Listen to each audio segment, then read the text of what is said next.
Chapter 1. The House with White Walls. Evelyn had not slept for the second night in a row.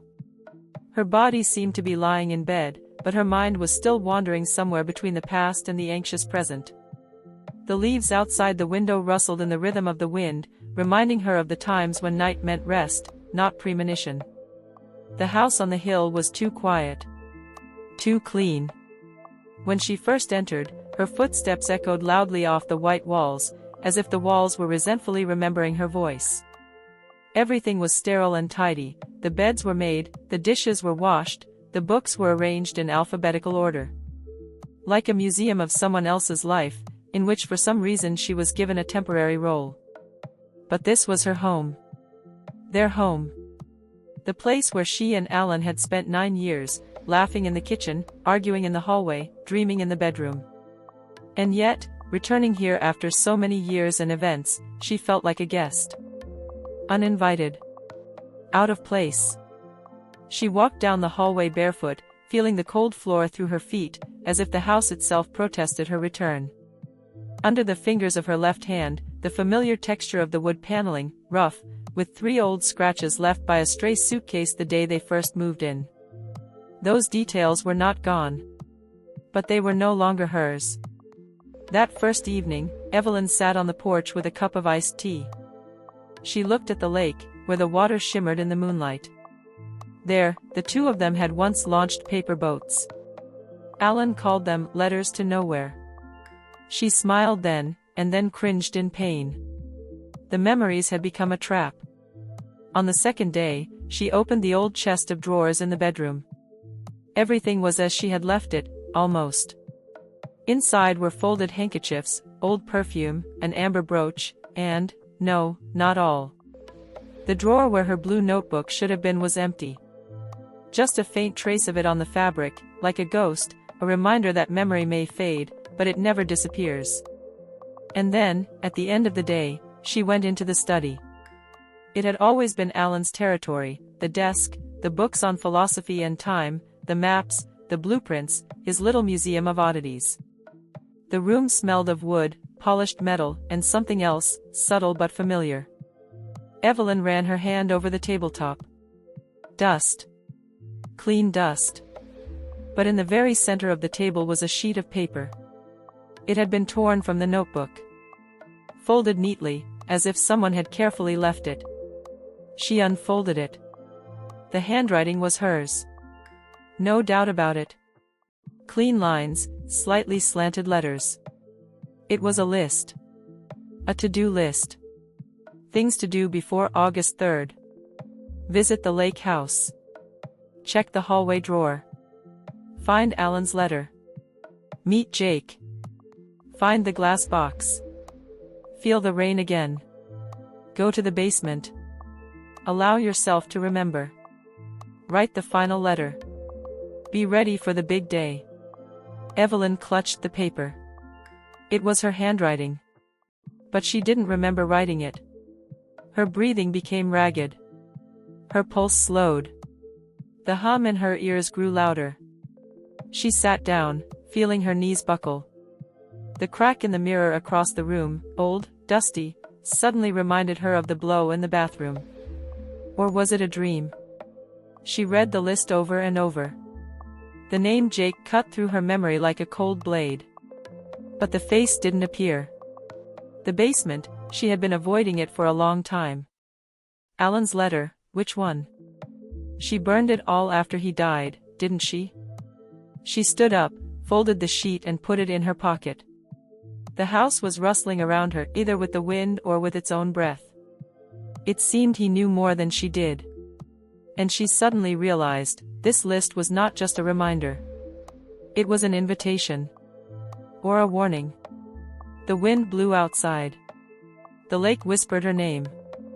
Chapter 2. The first item.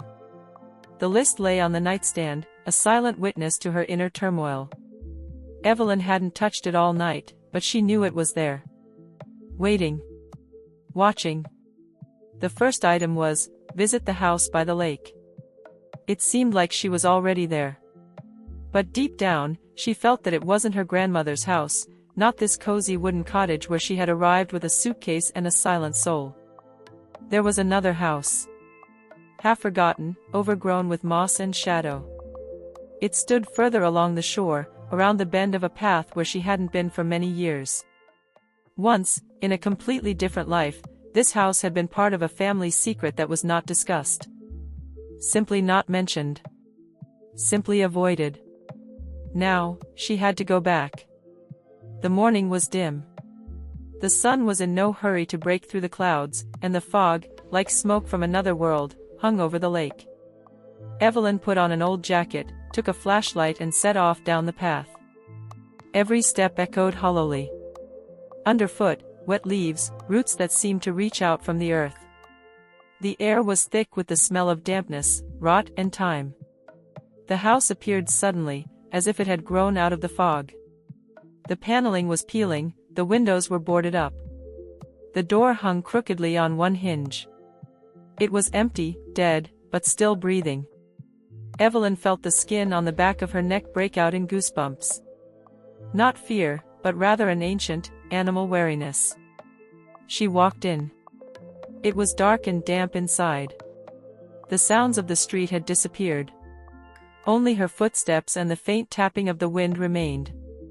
Room after room, everything was the same as in her childhood.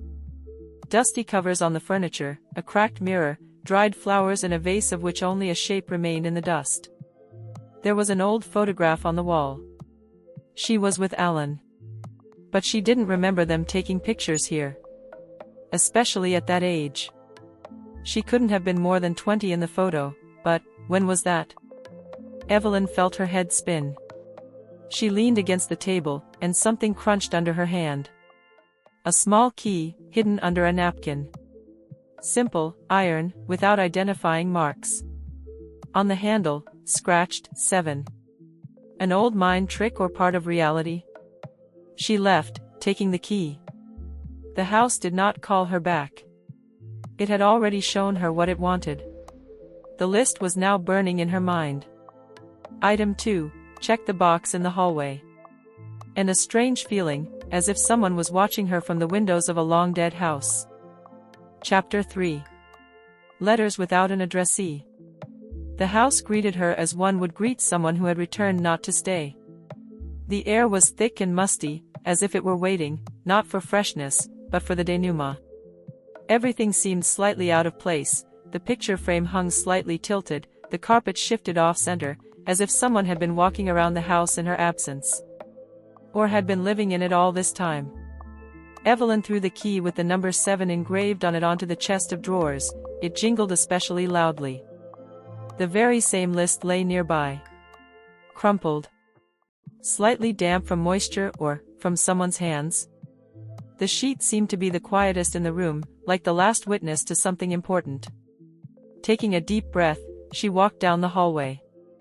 Item 2 on the list, a drawer that must not be opened. She knew immediately which drawer it was, an old compartment under the stairs, with a creaking mechanism and the dusty breath of abandonment. As a child, her grandmother always said that it was jammed, that only broken things were kept there. But Evelyn remembered how she once saw her grandfather hiding something there, and his face was not old and kind, but tense and terribly serious. She knelt down, ran her palm over the old wood. The handle had almost disappeared into the dust. She pulled, and the box, despite years of immobility, gave in almost immediately. Slowly, reluctantly, as if giving in. The creaking was low, otherworldly, as if not the tree, but a throat was breaking in the darkness. Inside, a bundle of letters. Tied with a black satin ribbon, slightly faded. The paper was thin, like leather, smelled faintly of something familiar, incense? Hospital alcohol? The past? Evelyn untied the ribbon with trembling fingers. The first letter began without a date, without an address. If you're reading this, it means I can't protect you anymore. I hid the truth because you were a child. But now you're an adult witness. It's up to you now. There was no signature. But the handwriting, nervous, sharp, with increasing pressure, was painfully familiar. Her grandfather's handwriting. Only, her grandfather had died when she was 15. And the letter was clearly dated later. The ink hadn't faded yet. She picked up the second letter. The mirror, it remembers.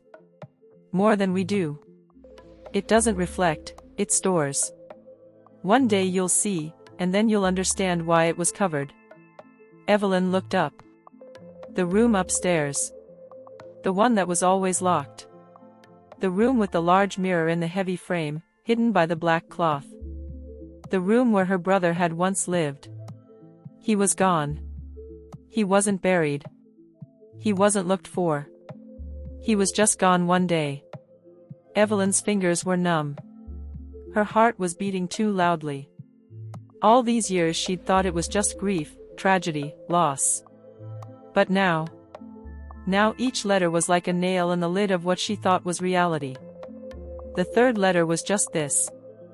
Evelyn, don't look in the mirror too long. It doesn't reflect you. It shows someone who remembers. Someone who's still there. There was a blot on the paper. Or a fingerprint. Or a teardrop. She gathered up the letters and stood up slowly. The house had grown cold.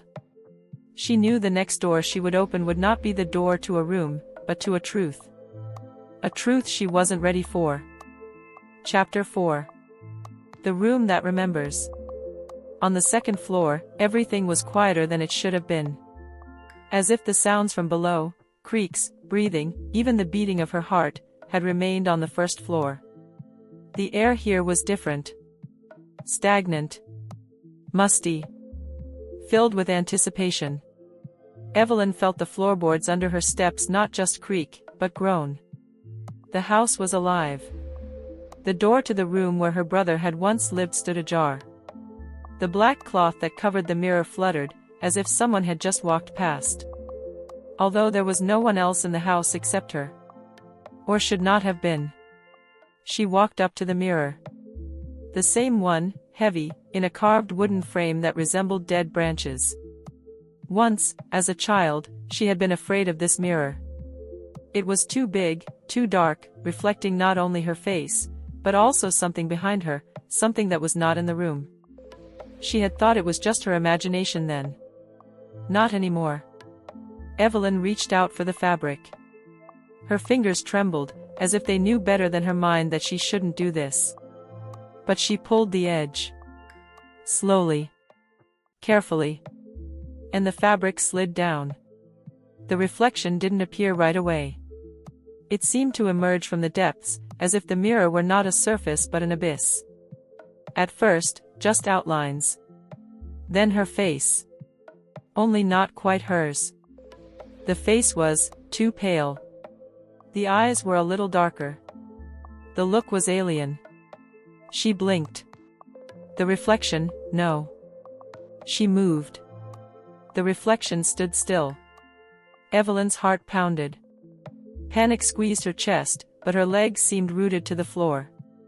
Something ancient, primordial rose up inside her, a fear that needed no explanation. The reflection tilted its head slightly.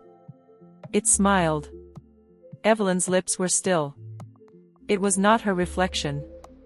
A sound came from the depths of the mirror, a whisper. At first, quiet, like the rustling of paper. Then louder. Voices. One of them, a child's, frightened. The other, hers. From the past. She remembered this moment, when she and her brother locked themselves in this room, playing, "Don't Look in the Mirror." He then said that the mirror remembered, and that he saw in it a woman no one knew. No one believed him. The next day, he disappeared. Evelyn stepped closer. Inside the mirror, in the depths, a figure flashed. A man's. She recognized him. Her brother. He stood there, as if behind a wall of glass. Silent. Looking into her eyes. He did not age. He was the same as the day he disappeared. Jake. She breathed out. The reflection did not repeat her. He raised his hand, put his finger to the glass. His lips silently said, "Don't look." Too late. The shadow behind her in the mirror began to move.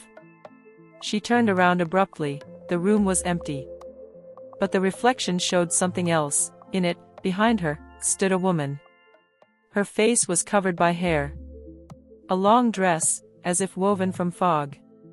Her hand reached for Evelyn's shoulder.